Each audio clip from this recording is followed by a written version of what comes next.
તમે પણ મારી જેમ દવા સાટીને કંટાળી ગયા છો, થાકી ગયા છો, ટાઈમ નથી મળતો, ટાઈમનો અભાવ છે, તો તમે જુઓ મેં સનેડામાં ફિટ કરી દીધું છે એવી રીતનું 100 લીટરનું આ બેરલ છે, એમાં દવા પાણી બધું મિક્સ કરીને ભરી દીધું છે. પાછળ 6 ફુવારા છે 20ની જાળીના, અને અત્યારે 1 વાગ્યો છે. 1 વાગ્યો 25 વીઘાની ખેતીમાં આપણે દવા છાંટીને વ્યાવ્યા છીએ. છેલ્લું 2 વીઘાનું કટકું છે, તો હવે થોડીક વાર લાગશે. અંદાજે 15 થી 20 મિનિટ થાય છે દવા છાંટતા, કેમ કે સનેડો જેટલો ભગાડો જેટલી સ્પીડ પકડો એટલો ફુવારો સારો થાય. અને ભાઈ આની જગ્યાએ 10 ફુવારાનું હું સેટઅપ કરી શકું, પણ વધારાનું પાણી રિટર્ન પાછું કેરબામાં ફિટિંગ કરી દીધું છે.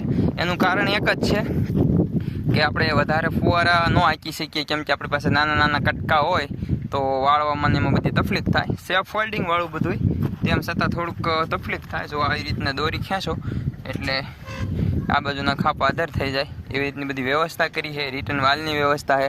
તો તમે પણ ખેડૂત મિત્રો થોડોક સાહસ કરો અને ભાઈ આવું કંઈક કરો, તો તમે ખેડૂત છે ને વધારે ખેતી કરી શકશે અને ઓછા સમયમાં સારી એવી ખેતીનું કરી શકશે અને સારું એવું ઉત્પાદન મેળવી શકશે.